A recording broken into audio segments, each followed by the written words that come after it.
A widow needed work, a drifter needed silence.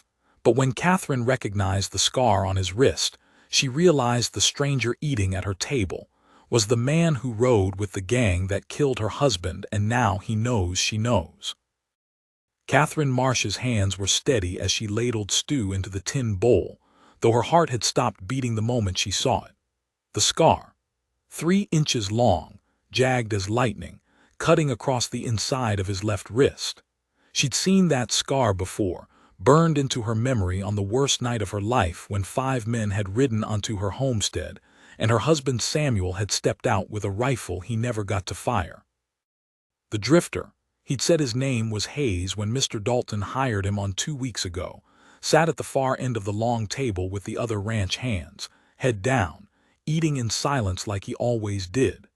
He never spoke unless spoken to, never met anyone's eyes, never caused trouble. Catherine had barely noticed him until today, until he'd reached across the table for the salt and his sleeve had pulled back just enough. Her ladle clattered against the pot. Every man at the table looked up. Catherine forced a smile that felt like glass cutting her face and turned back to the stove, gripping the edge so hard her knuckles went white. 3 years. 3 years since that night. 3 years since they'd left Samuel bleeding in the dirt and rode off with her horse, her supplies, and every cent they'd saved. The law had hunted them for months, but the gang had scattered like smoke and the trail went cold. And now one of them was sitting in her kitchen, eating her food, sleeping in the bunkhouse 30 yards from where she laid her head each night. "Mrs. Marsh," Mr. Dalton's voice cut through the roaring in her ears. "You all right?" Catherine turned, smoothing her apron with shaking hands. "Fine, Mr. Dalton, just tired is all." The ranch owner studied her with the kind eyes that had given her this job when she'd shown up desperate and hollow 6 months ago. "You work too hard. Take tomorrow afternoon off." "No need for that," Catherine said quickly. Work was the only thing keeping her sane, keeping her from thinking too much about the empty bed and the grave on the hill, and the fact that she was 28 years old and felt ancient. "I'm fine, really." Dalton didn't look convinced, but he nodded and returned to his meal. Catherine forced herself to move, to pour coffee, to slice bread, to do all the things a ranch cook was supposed to do while her mind screamed, and her hands remembered the weight of Samuel's head in her lap as the life drained out of him. Hayes never looked up. He ate methodically, silently, like a man who'd learned to take food wherever he could get it and ask no questions. When he finished, he stood, mumbled something that might have been thanks, and walked out into the dusk with the other hands. Catherine watched him go through the window, memorizing the way he moved, the slope of his shoulders, the way he favored his right leg just slightly. She knew what she should do. Tell Dalton. Ride into town and fetch the sheriff. Let the law handle it like she should have done, like she would have done if she had any faith left that the law gave a damn about a dead homesteader and his widow. But Catherine didn't move toward the door. She stood at the window and watched Hayes disappear into the bunkhouse, and something cold and sharp settled in her chest alongside the grief that had lived there for 3 years. That night she couldn't sleep. She lay in the small room off the kitchen that Dalton had given her and stared at the ceiling, listening to the sounds of the ranch settling, cattle lowing in the distance, horses shifting in the barn, the wind scraping across the roof like fingernails. Every sound made her flinch. Every shadow looked like a man with a gun. She told the law everything she could remember about that night. 5 men, all masked except for one whose bandana had slipped. She'd seen his face, young, maybe 20, with a crooked nose and wild eyes. But the others had been careful, and in the chaos and terror she'd only caught fragments. A voice here, a distinctive laugh there, and that scar on the wrist of the man who'd grabbed her arm and thrown her aside when she tried to reach Samuel. Hayes was older than the boy with the crooked nose. Mid-30s maybe, with a hard face that looked like it had seen too much and forgotten how to smile. He didn't seem wild or cruel. He seemed tired, broken, almost. But Catherine had learned the hard way that appearances meant nothing and tired men could still be killers.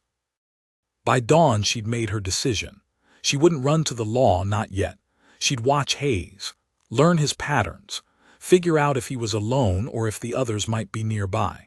And when she was certain, when she had proof that would stand up in court or a moment when his guard was down, Catherine stopped that thought before it could finish forming. She wasn't a killer. She'd never even fired Samuel's rifle, though he'd tried to teach her a dozen times. But the thought sat there anyway, patient and cold, waiting to see what she'd do with it. The hands came in for breakfast at dawn. Catherine had biscuits and gravy ready, eggs fried in bacon fat, coffee strong enough to wake the dead. She moved through the kitchen like she always did, efficient and invisible, while the men ate and talked about the day's work. Hayes sat in his usual spot, silent as stone. "Hayes," Dalton said, and Catherine's hand froze halfway to the coffee pot. "You'll ride out with Miller today. North fence needs mending before the herd moves up." Hayes nodded once. "Yes, sir." His voice was low, rough from disuse. Catherine had heard it maybe 3 times in 2 weeks. She forced herself to pour coffee, to keep moving, to breathe normally even though everything in her wanted to scream. Miller, a grizzled hand who'd been with Dalton for 20 years, grunted acknowledgement and shoveled another biscuit onto his plate. "Best grab extra wire. That fence is shot to hell." The meal continued. Catherine cleaned plates and refilled cups and tried not to look at Hayes, but her eyes kept drifting back to him like he was a rattlesnake coiled in the corner. He ate without pleasure, mechanical, like fueling was just another chore. When he reached for his coffee, his sleeve pulled back again, and there it was, that scar, white against weathered skin, unmistakable. Her breath caught. Hayes looked up. Their eyes met for half a second, maybe less, but it was enough. Something flickered across his face, recognition maybe, or fear, or nothing at all, before he looked away and stood with his empty plate. Catherine's heart slammed against her ribs as he crossed the kitchen toward her. He set the plate on the counter beside the wash basin. "Thank you for the meal, ma'am." Up close she could see the lines around his eyes, the gray threading through his dark hair, the old scars that marked his hands and face. He smelled like leather and wood smoke, and something else she couldn't name, something that might have been regret if regret had a smell. "You're welcome," Catherine heard herself say, though her voice sounded like it belonged to someone else. Hayes nodded and turned to leave. He made it 3 steps before Catherine spoke again, the words escaping before she could stop them. "That's an interesting scar on your wrist." The kitchen went silent. Every hand at the table stopped eating. Hayes froze mid-step, his back to her, shoulders suddenly rigid. Catherine's pulse hammered in her throat, but she kept her voice level, almost casual. "Looks like it must have hurt something fierce." For a long moment Hayes didn't move. Then slowly he turned back to face her. His expression was carefully blank, but his eyes, those tired, wary eyes, held something that might have been panic or might have been understanding. "Old accident," he said quietly. "Long time ago." "Must have been quite an accident." "Yes, ma'am." The air between them felt charged, electric, like the moment before lightning struck. Catherine could feel Dalton and the other hands watching, confused by the strange tension, and she knew she should stop, should let it go, should not push this man who might be dangerous in a room full of witnesses. But the words came anyway. "My husband had a scar like that, said he got it breaking a horse." Hayes's jaw tightened. "That right?" "Yes, course, I only got to ask him about it once. He died 3 years ago." The silence stretched so thin Catherine thought it might snap. Hayes's hand drifted toward his wrist, fingers brushing the scar before he caught himself and let his arm drop. "Sorry for your loss, ma'am," he said, and there was something in his voice, something raw and real, that made Catherine's anger waver for just a second. Then he was gone, walking out of the kitchen with Miller trailing behind, and Catherine was left standing by the wash basin with shaking hands and a dozen questions burning through her mind. Dalton cleared his throat. "Catherine, you sure you're all right?" She nodded without looking at him. "Fine, Mr. Dalton, just fine." But she wasn't fine. She was standing in a kitchen with a man's blood on her conscience, and a killer's face burned into her memory. And somewhere out there Hayes was riding toward the north fence with no idea that the widow serving his breakfast knew exactly who he was. Or maybe he knew. Maybe that look in his eyes meant he'd recognized her too, recognized the homestead or the night or the woman who'd screamed Samuel's name into the darkness while 5 men rode away. Catherine plunged her hands into the dishwater and scrubbed until her fingers were raw. She had until supper to figure out what to do next. Catherine spent the morning kneading bread with enough force to break bone. Flour dusted her arms up to the elbows, and sweat tracked down her spine despite the cool morning air coming through the open window. She worked mechanically, her hands remembering the rhythm while her mind churned through possibilities like a mill grinding wheat. Hayes would be gone most of the day working the north fence. That gave her time. Time to search the bunkhouse, maybe, or ride into town for the sheriff. Time to think through what she'd do if he came back tonight and sat down at that table again like nothing had changed. Time to wonder if she'd made a terrible mistake confronting him, even obliquely, in front of witnesses who'd remember every word if something happened to her. The bread dough fought back under her fists. Samuel used to tease her about her bread, said it came out tough as saddle leather when she was angry. He'd been right. Everything she baked when her temper was up turned hard and bitter, as if the dough could taste her mood and decided to match it. Samuel, God, she missed him. Missed his laugh, missed the way he'd come up behind her while she was cooking and wrap his arms around her waist, missed the future they'd planned that had died with him in the dirt. They were supposed to have children by now. Supposed to have expanded the homestead, maybe bought more land, built a life that meant something. Instead, she was a cook on someone else's ranch, sleeping in a room barely bigger than a closet, and the man who'd helped destroy everything was sleeping 30 yards away. "Mrs. Marsh," a young voice broke through her thoughts.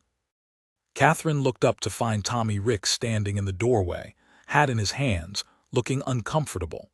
Tommy was barely 19, fresh-faced and eager, the kind of boy who still believed the world was mostly good.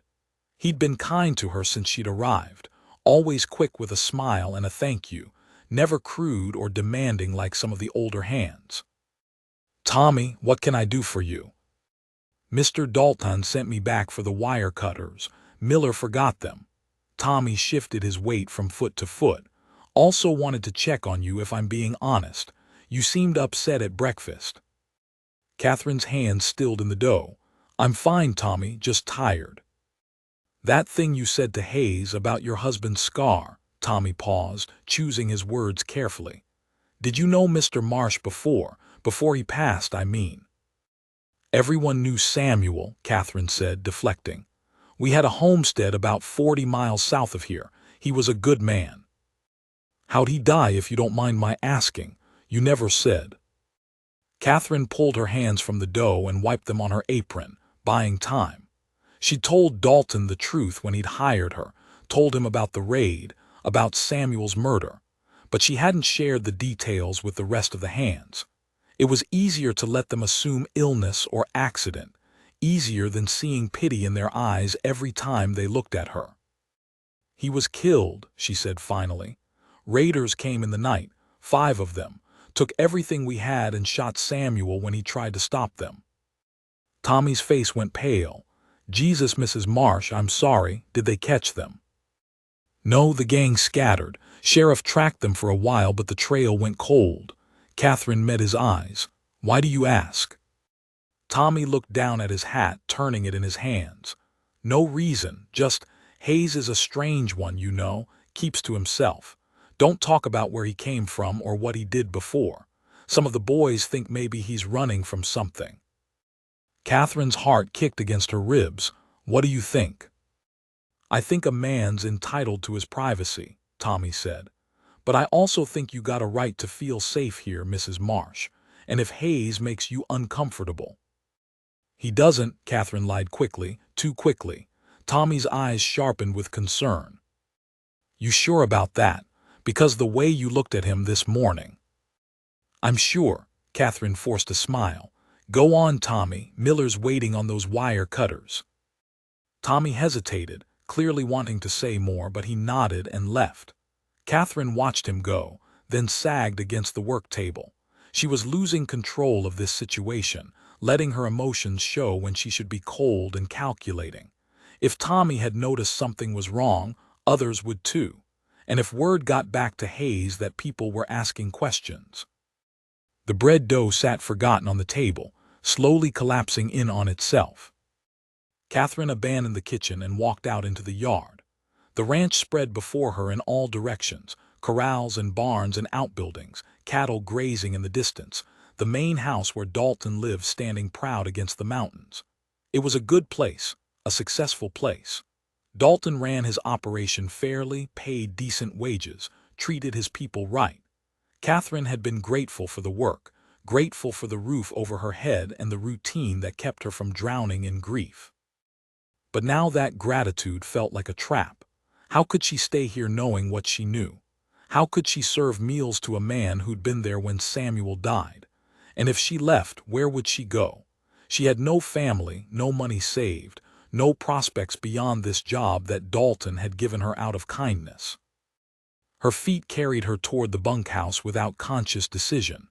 The building was empty this time of day, all the hands out working. Catherine stood outside the door, heart pounding, knowing she shouldn't go in but unable to stop herself. The bunkhouse was dim and close, smelling of sweat and tobacco and worn leather. Bunks lined both walls, each with a small trunk at its foot for personal belongings. Catherine moved down the row, checking the trunks until she found the one that had to be Hayes's. It was the most sparse, containing only a spare shirt, a whetstone, and a small leather pouch. Her hands trembled as she opened the pouch.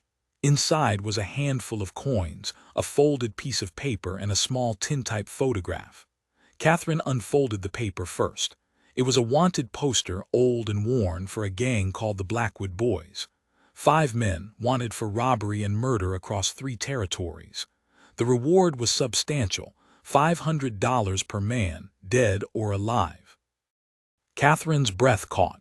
She recognized one of the faces from the poster, the young man with the crooked nose who'd lost his bandana that night. His name was listed as Jack Mercer, but the other faces meant nothing to her. They were rough sketches, generic outlaw faces that could have been anyone. She picked up the tintype. It showed a woman, young and pretty, with dark hair and a tentative smile. On the back, written in faded ink, Emma, 1873. Catherine stared at the photo, trying to reconcile this piece of humanity with the killer she'd built Hayes up to be in her mind. Looking for something. Catherine spun around, the tintype falling from her fingers. Hayes stood in the doorway, blocking the light, his face shadowed and unreadable. She hadn't heard him approach, hadn't heard anything over the roaring in her ears. Her voice failed. There was no explanation she could give, no excuse that would make sense. Hayes stepped into the bunkhouse, and Catherine instinctively backed up until she hit the wall. He didn't come closer, just bent down and picked up the tintype with careful, almost reverent movements. He looked at it for a long moment before tucking it back into the leather pouch. "You had no right," he said quietly. "Neither did you." The words came out harder than Catherine intended, fueled by fear and anger in equal measure. "You had no right to come here. No right to sit at my table and eat my food and pretend you're just another ranch hand when you're—" "When I'm what?" Hayes's voice was still quiet, but there was an edge to it now. "Say it, when I'm what?" "A killer." The word hung between them like a blade. "You were there 3 years ago, you and 4 others. You came to my homestead and you killed my husband and you took everything we had." Hayes didn't deny it, didn't defend himself. He just stood there with the leather pouch in his hands and something that looked like resignation on his face. "I figured you'd recognized me," he said finally. "Wasn't sure at first, but after breakfast, yeah, I knew." Catherine's legs felt weak, but she forced herself to stay upright, to keep her voice steady. Why did you come here? Of all the ranches in all the territories, why this one? Didn't know you were here. Dalton was hiring, I needed work, simple as that. Hayes set the pouch back in his trunk and closed the lid. If I'd known, I would have kept riding. Why? Because you're afraid I'll turn you in. Because you deserve better than having to look at me every day. Hayes finally met her eyes, and what Catherine saw there stopped her cold. Not defiance or cruelty, but something far worse. Guilt so deep it had carved itself into every line of his face. I know what we did. I know what I took from you. And I know there's no making it right, no matter how many years I run or how hard I try to be someone different. Catherine's hands clenched into fists. You're right. There's no making it right. Samuel is dead. Our life is gone. And you get to just, what? Start over. Find work on a ranch and pretend none of it happened. I'm not pretending. Hayes's voice roughened. I think about that night every damn day. Think about all the nights like it, all the people we hurt. The Blackwood Boys, that's what they called us. Like we were something romantic, something out of a dime novel. But there was nothing romantic about it. We were just thieves and killers, and your husband wasn't even the worst of it. The admission should have satisfied something in Catherine, should have felt like vindication. Instead, it just made her angrier. Then why did you do it? Why any of it? Hayes was quiet for a long moment. When he spoke again, his voice was barely above a whisper. Because I was young and stupid and angry at the world. Because Jack Mercer made it sound like an adventure and I didn't have sense enough to know better. Because once you start down a road like that, getting off it ain't as simple as just deciding to stop. He paused. But those are reasons, not excuses. Nothing excuses what we did.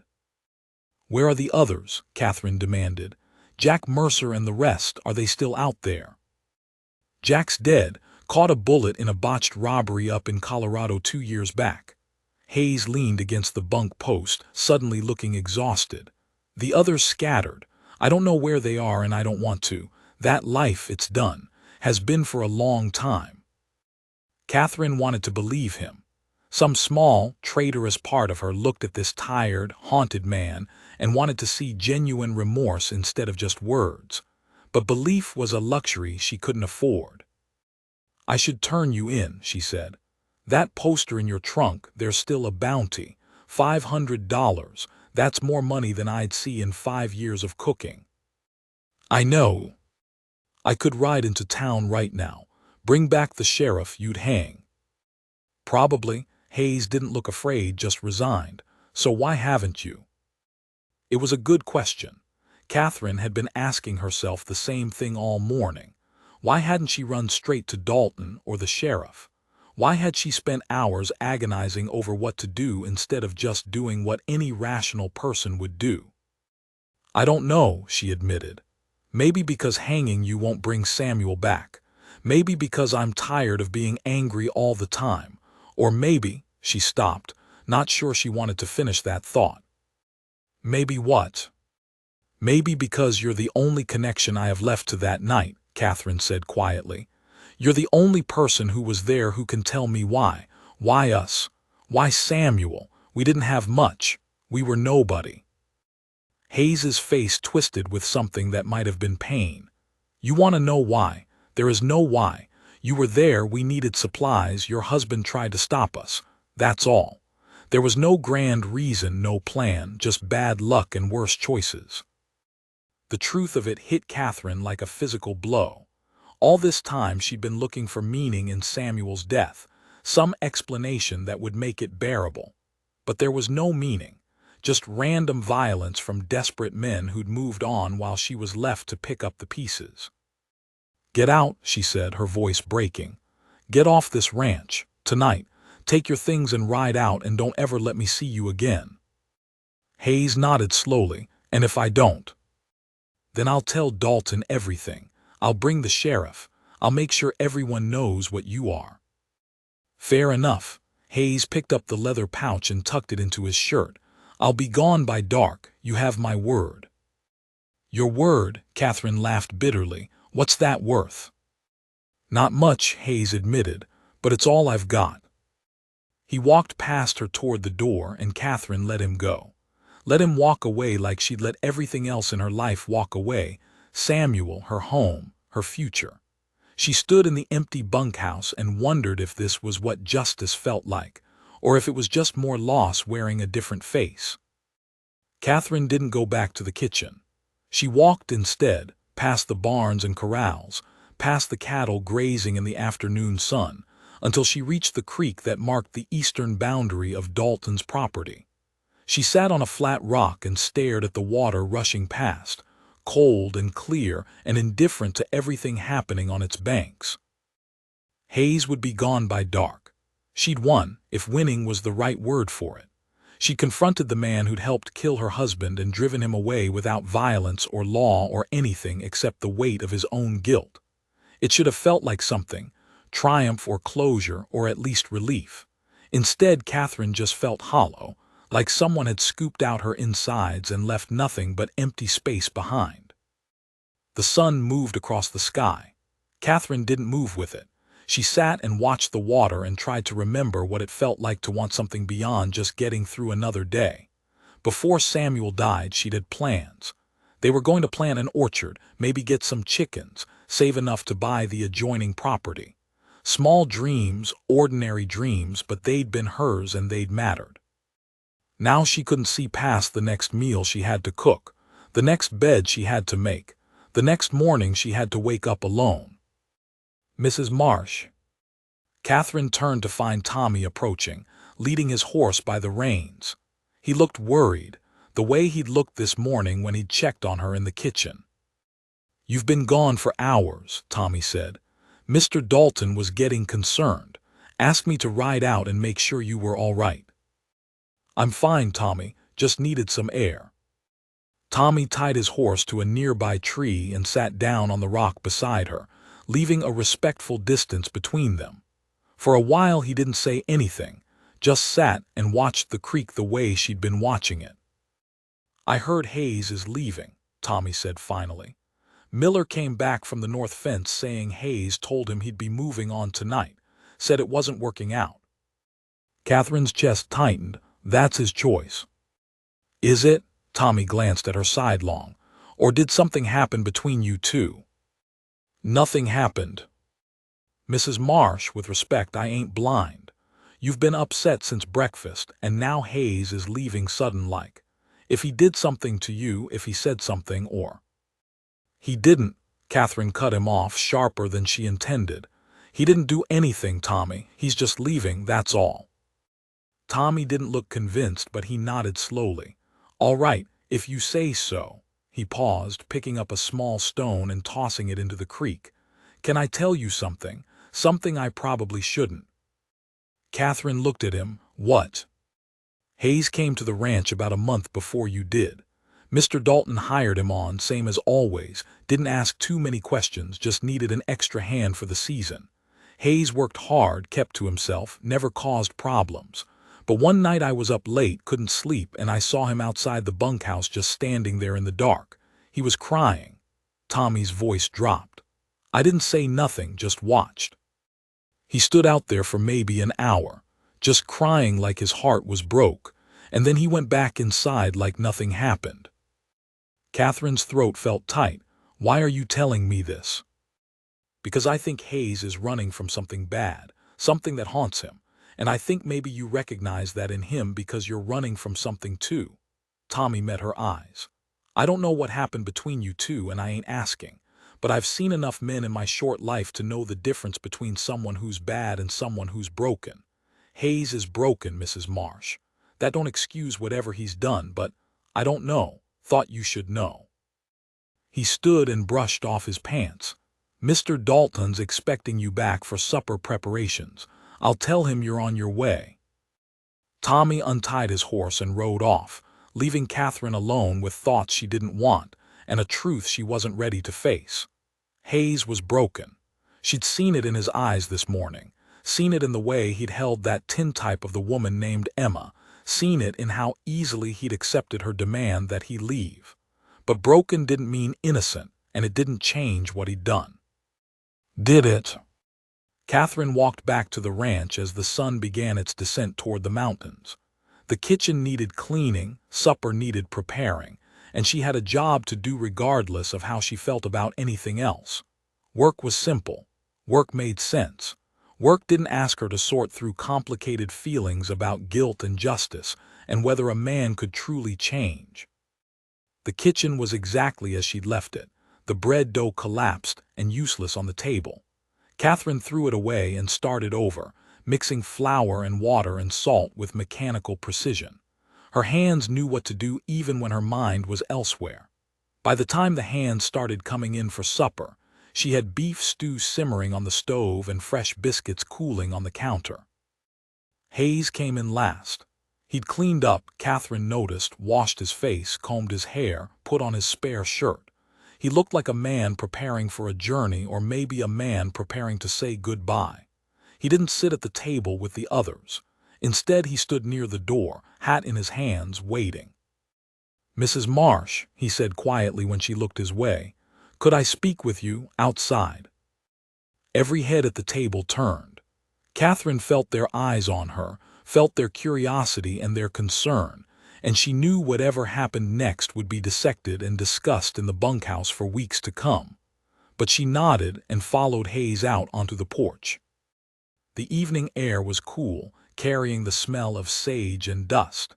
Hayes moved to the far end of the porch, away from the windows where the hands could watch.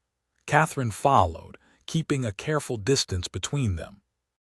"I'm leaving," Hayes said. "Just wanted to say that, keep my word." "I know." But before I go, he reached into his pocket and pulled out the leather pouch.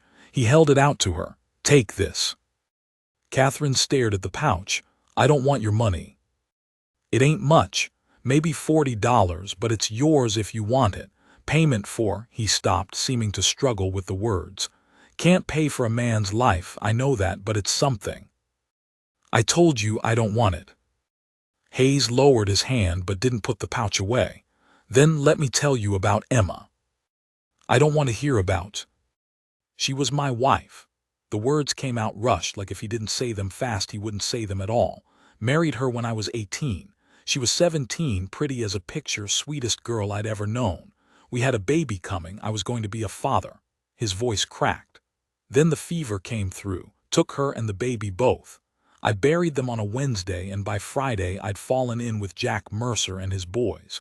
Told myself I didn't care about nothing anymore. Told myself the world had taken everything, so I'd take right back." Catherine wanted to stop him, wanted to walk away, but her feet wouldn't move. "We rode for 3 years, Hayes continued. Robbed stages, hit homesteads, took what we wanted. And every night I'd look at that tintype and tell myself I was doing it for Emma, avenging her somehow. But that was a lie. Emma would have been ashamed of what I became. She was good, and I turned into something that wasn't fit to speak her name." He finally looked up at Catherine. "Your husband, Samuel, he tried to protect you. Stood there with that rifle even though he was outnumbered, even though he must have known how it would end. That takes courage. Real courage. Not the fake kind men like me pretend to have when we're stealing from folks who can't fight back." "Why are you telling me this?" Catherine's voice came out barely above a whisper. "Because you deserve to know your husband died brave. Because you deserve to know I think about him every day, about what kind of man he must have been to have someone like you love him enough to keep his memory alive 3 years later." Hayes's eyes were wet but no tears fell. "And because I want you to know I ain't asking for forgiveness. I ain't asking for nothing except maybe for you to believe that I'm sorry, truly sorry, and that leaving here tonight is the least of what I deserve." Catherine's own eyes burned. She blinked hard, refusing to cry in front of this man. "You're right. It is the least of what you deserve." "I know." But the word escaped before she could stop it. Hayes looked at her, waiting, and Catherine found herself saying something she hadn't planned to say, something that surprised her even as the words left her mouth. "But maybe the fact that you know that means something. Maybe the fact that you carry Samuel with you the way I do, maybe that matters." "Does it?" Hayes asked quietly. "I don't know," Catherine admitted. I'm so tired of being angry, so tired of hating, but I don't know how to stop, and I don't know if I should stop even if I could."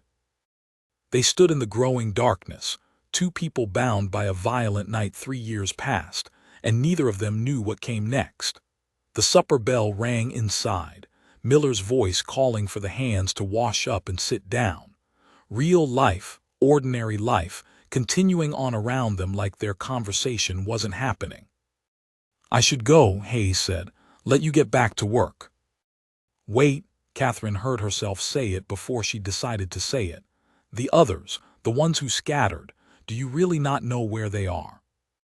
Hayes shook his head. "Not for certain. Heard rumors. Charlie Bass might be up in Montana. Vic Holden maybe went to Mexico, but Jack was the only one I knew for sure, and Jack's dead." "Why?" Catherine wasn't sure why she'd asked, wasn't sure what she wanted the answer to be. "Because Samuel deserves justice. Real justice, not just one man leaving in the night." "You want me to find them?" It wasn't a question. Hayes seemed to understand what she was thinking before she thought it herself. "You want me to bring them in?" "Can you?" "Maybe. If they're still alive, if they're where I think they might be, if they haven't changed their names and faces and everything else about themselves, maybe." Hayes looked at her searchingly. "But why would you trust me to do that? Why would you believe I'd actually do it instead of just riding off and disappearing?" "Because," Catherine said slowly, working it out as she spoke, "if you really want to make amends, if you really carry Samuel with you every day, then bringing the others to justice is the only real way to do it. Leaving tonight might make me feel better temporarily, but it doesn't change anything. They're still out there, still free, still unpunished." "So you want me to hunt them down?" Hayes's voice was flat. "Turn bounty hunter." "I want Samuel's death to mean something," Catherine said fiercely. "I want the men who killed him to face consequences. And if you're the only way that happens—" She stopped, realizing what she was saying, realizing how insane it sounded. But now that the idea had taken root, she couldn't let it go. "If you do this, if you bring them in, then maybe that's worth something. Maybe that's the kind of amends that actually matters." Hayes was quiet for a long time. Inside, the sounds of supper continued. Laughter, conversation, the clink of silverware on plates. Normal life happening just a few feet away while they stood in the darkness negotiating something that was anything but normal. "It could take months," Hayes said finally. "Maybe longer. And there's no guarantee I'd find them, no guarantee they'd come peacefully, no guarantee any of it would work." "I know. And you just wait here, trust that I'd come back." Catherine met his eyes. "You kept Emma's picture all these years. You told me you think about Samuel every day. I think maybe you need this as much as I do. Need to do something that matters, something that makes the guilt less heavy to carry. So yes, I'll wait. And yes, I'll trust you. Not because I believe you're a good man, but because I believe you're trying to be one." The words hung between them, fragile and strange. Hayes looked down at the leather pouch still in his hand, then back at Catherine. "All right," he said quietly. "All right, I'll do it. I'll find them however long it takes, and I'll bring them to justice. You have my word." "Your word," Catherine repeated, and this time there was no bitterness in it. Just a tired kind of hope that felt more dangerous than any anger she'd carried. Hayes nodded once, then turned and walked off the porch into the darkness. Catherine watched him go, her heart pounding with the realization of what she'd just done. She'd sent a killer to hunt killers. She'd made a bargain with a man who'd helped destroy her life based on nothing but a gut feeling and Tommy's story about seeing him cry in the darkness. It was either the bravest thing she'd ever done or the most foolish.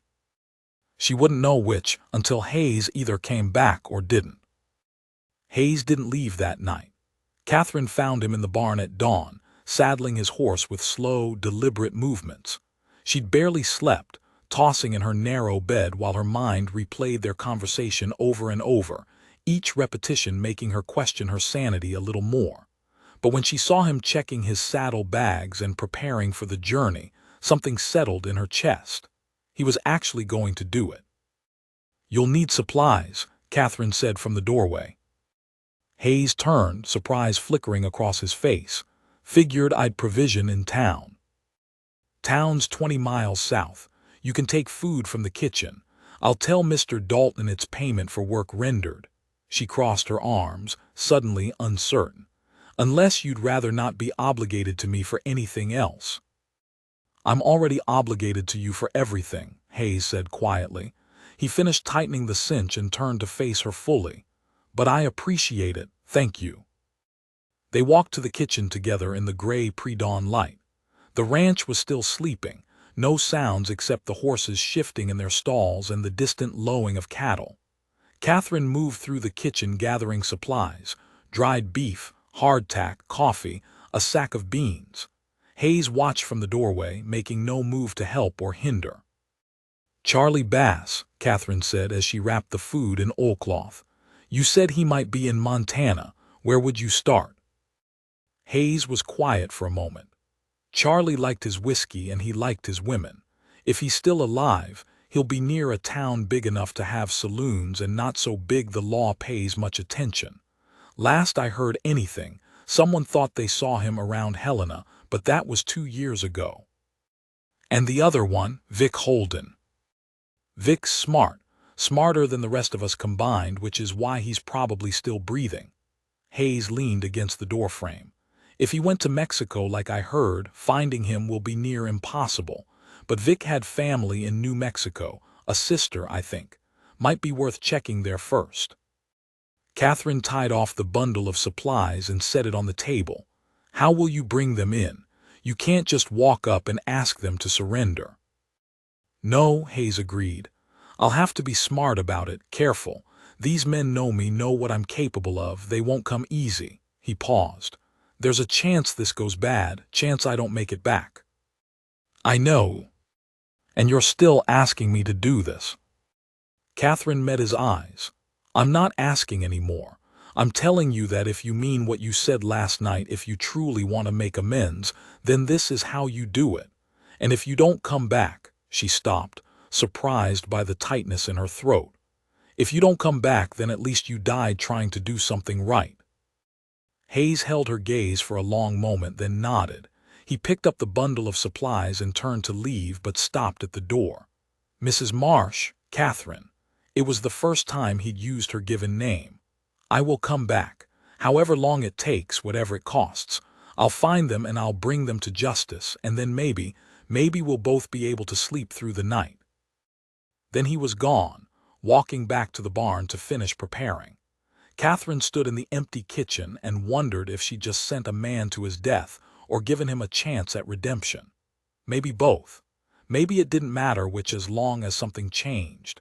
Something moved forward instead of staying frozen in the grief and anger that had defined her life for 3 years. When Mr. Dalton came in for breakfast an hour later, she told him Hayes had moved on, taken work elsewhere. Dalton accepted it without question. Ranch hands came and went all the time, especially drifters with no ties keeping them anywhere. The other hands barely noticed his absence. Only Tommy looked at Catherine with knowing eyes across the breakfast table, but he didn't say anything, and she was grateful for it. The days became weeks. Catherine fell back into the rhythm of ranch life, cooking, cleaning, managing the kitchen like the small empire it was. But everything felt different now, charged with a strange anticipation that made ordinary tasks feel temporary, like she was waiting for real life to resume. She found herself watching the horizon during quiet moments, looking for a rider that never came. A month passed, then 2. Spring gave way to early summer and the ranch exploded with activity: calving, branding, fence repairs, all the endless work that came with running cattle. Catherine moved through it all like a ghost, present but not quite there, her mind always drifting north toward Montana or south toward New Mexico, or wherever Hayes had gone in his hunt for ghosts. Tommy noticed, of course. He always noticed.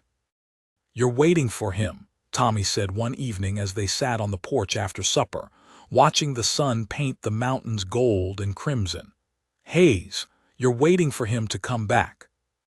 Catherine didn't deny it. "Yes." "Why? What did he do that's got you watching the road like your life depends on it? He's fixing something that broke a long time ago, Catherine said carefully.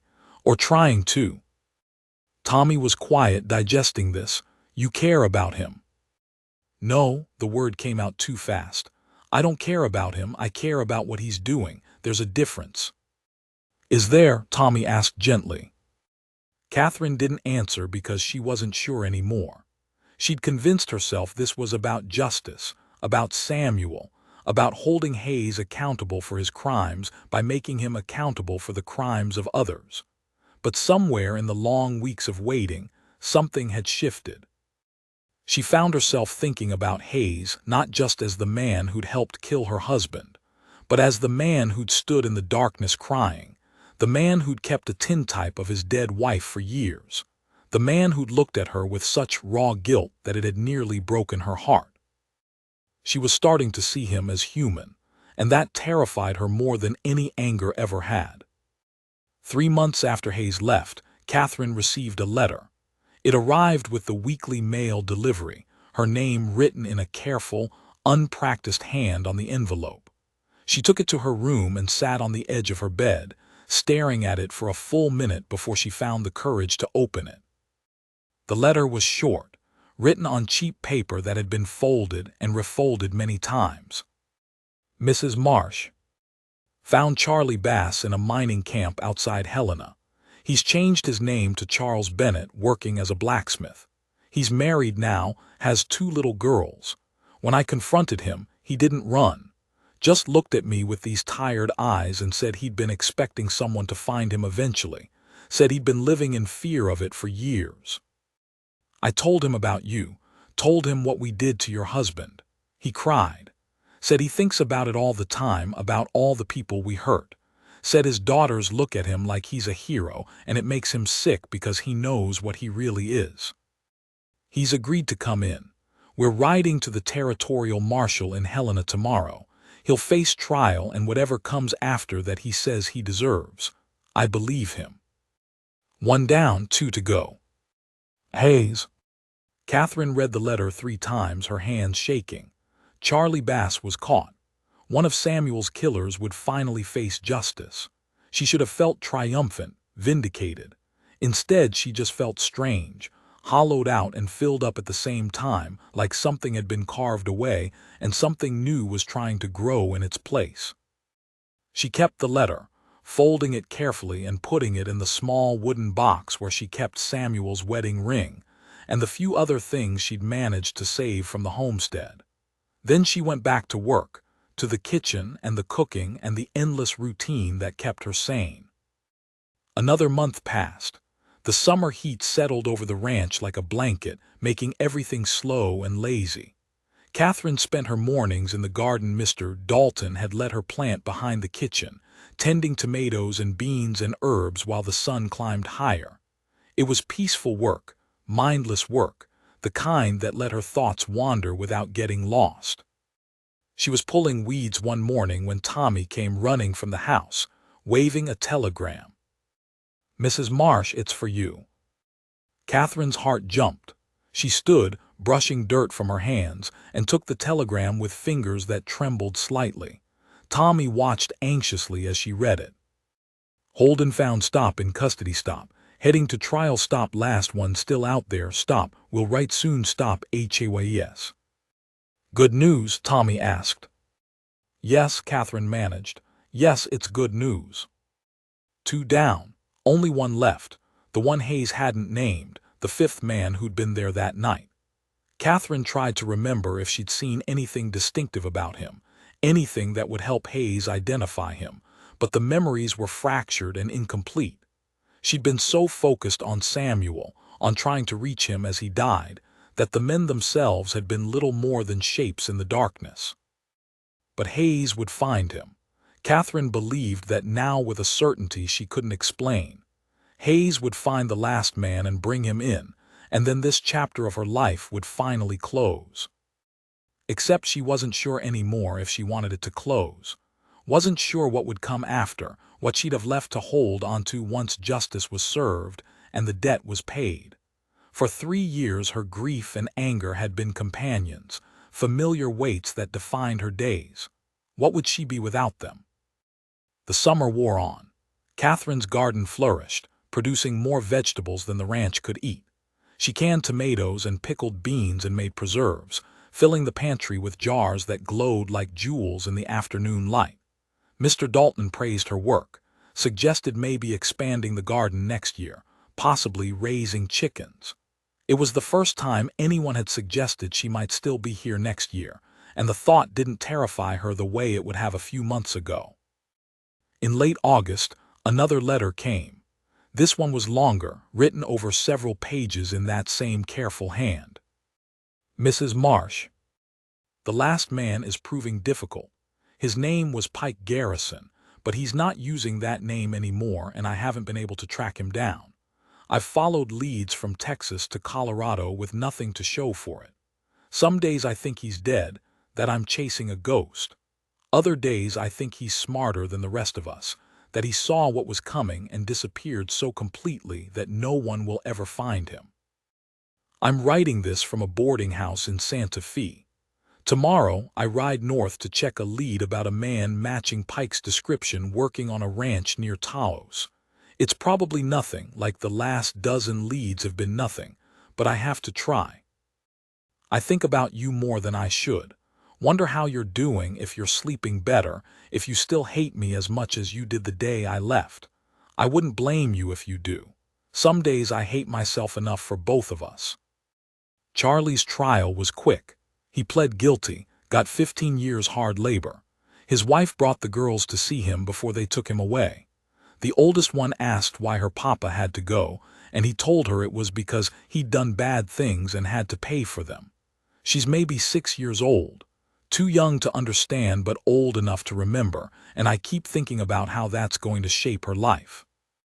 Vic's trial is next month.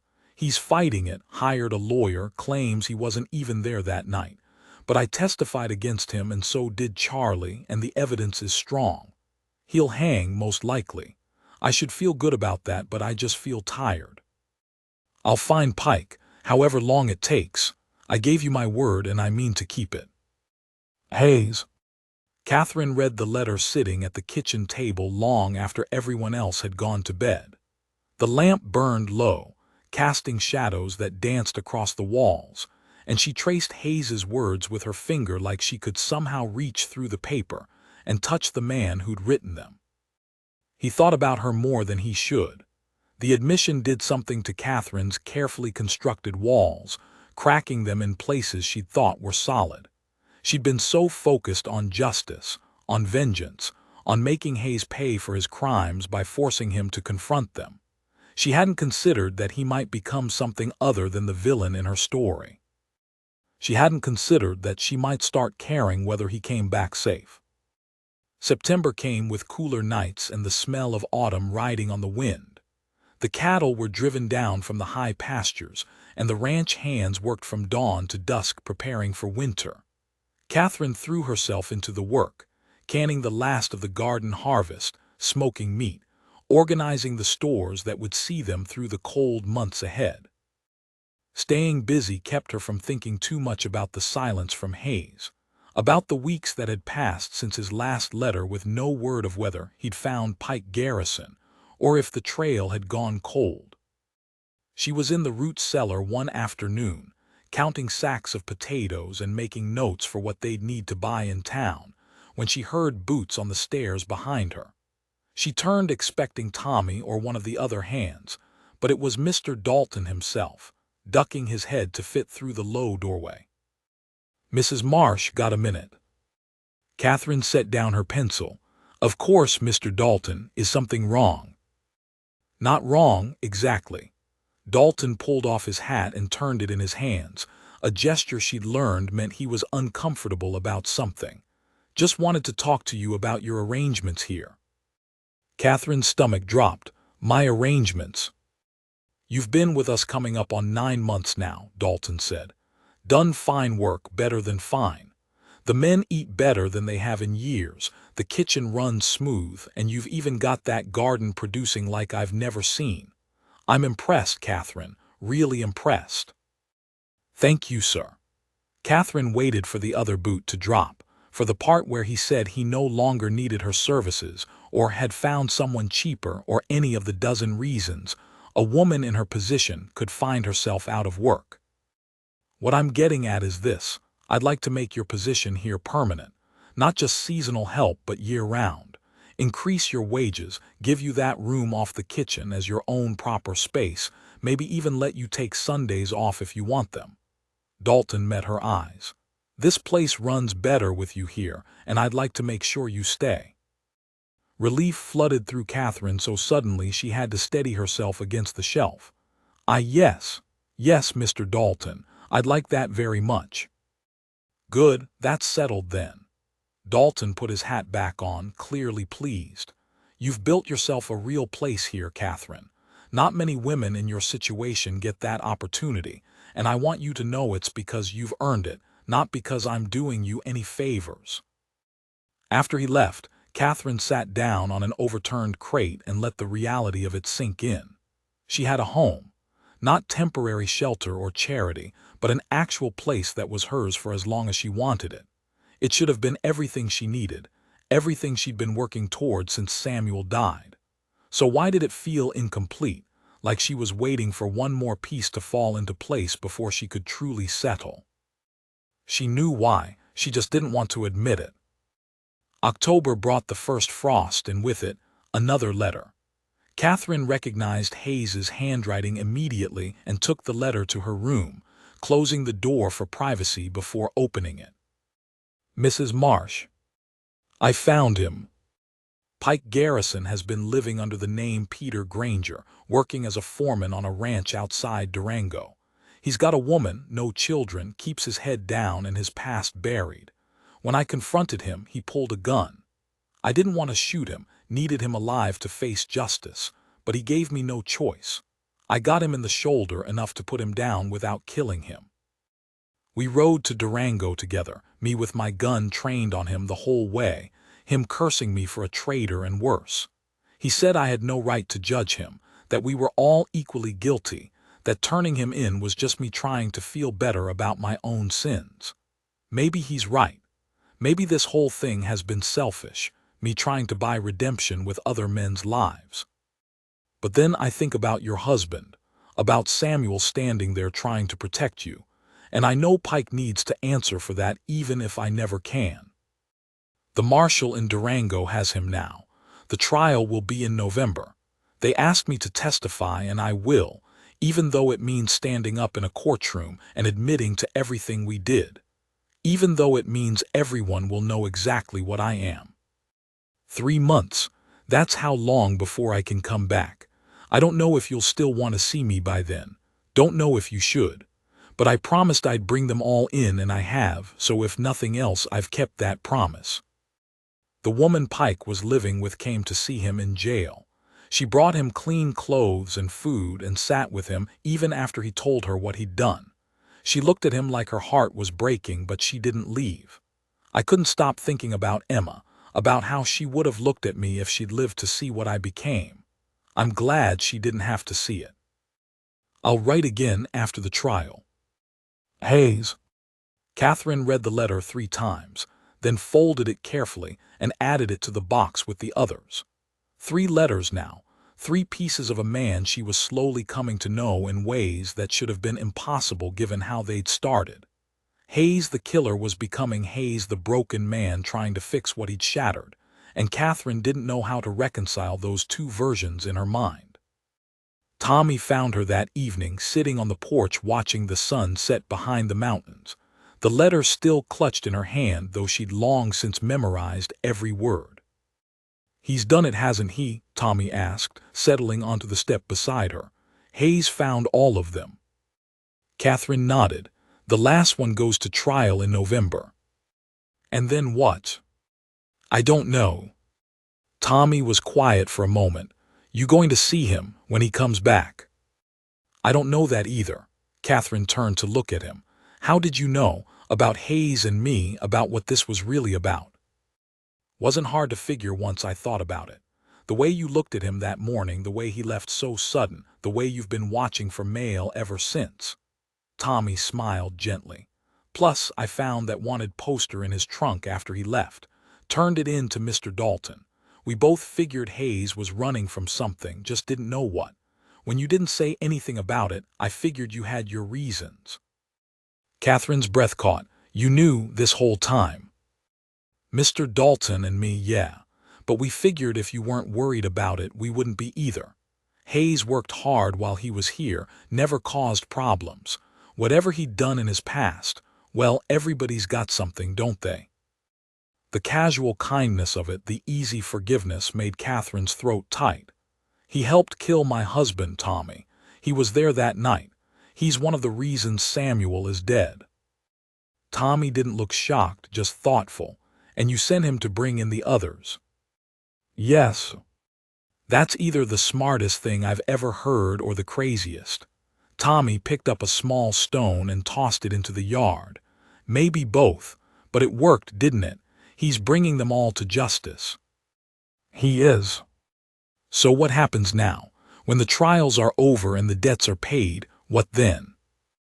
Catherine looked out at the darkening sky, at the first stars beginning to appear. I've built a life here. Mr. Dalton's making my position permanent, giving me security I haven't had since Samuel died. It's everything I should want. But it's not enough, Tommy said quietly. No, the admission felt like stepping off a cliff. No, it's not enough. November came cold and sharp. The trial date approached and Catherine found herself unable to focus on anything else. She burned bread, oversalted stew, forgot ingredients she'd been using for months.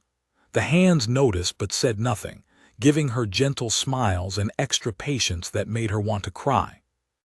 The telegram arrived on a Tuesday morning, brief and to the point. Garrison convicted, stop hangs. Friday, stop, it's done, stop heading back, stop HAYES. It was done. All 3 of Samuel's killers had been brought to justice, 1 imprisoned, 2 sentenced to hang. Catherine should have felt triumphant, should have felt like Samuel could finally rest in peace. Instead, she just felt strange and untethered, like the anger that had sustained her for 3 years had burned itself out and left nothing behind but smoke. She showed the telegram to Mr. Dalton, who read it and nodded slowly. Hayes is coming back then. It seems so. You going to let him? Catherine looked up sharply. Let him. This is your home now, Catherine. You've earned that. If having Hayes here makes you uncomfortable, if it brings back memories you'd rather forget, you just say the word and I'll make sure he keeps riding. Dalton's eyes were kind but serious. You don't owe him anything, not after what he did. But that was the problem, wasn't it? Catherine did feel like she owed Hayes something, though she couldn't name what exactly. Gratitude maybe, for keeping his word. Or acknowledgement that he'd changed, that the man who'd helped kill Samuel wasn't quite the same man who'd spent 6 months tracking down his former gang. Or maybe just the chance to see him again, to look him in the eye and figure out what she felt now that everything had changed. Let him come, Catherine said finally. I need to see this through. All right then. Dalton touched the brim of his hat. But you remember, this is your home. You get to decide who's welcome in it. Hayes arrived on a cold morning in late November, riding the same horse he'd left on 6 months earlier, looking older and more worn than Catherine remembered. She was in the kitchen when she saw him through the window, and her hands went still in the dishwater, her heart doing something complicated in her chest. He dismounted slowly, stiffly, like the ride had been long and painful. For a moment he just stood there holding the reins, staring at the ranch house like he wasn't sure he had the right to approach. Then his eyes found the kitchen window and he saw her watching, and something passed between them that needed no words. Catherine dried her hands on her apron and walked outside. They met in the yard halfway between the house and the barn, neither sure who should close the final distance. Hayes looked different. Thinner, harder, with new lines around his eyes and gray threading through his beard.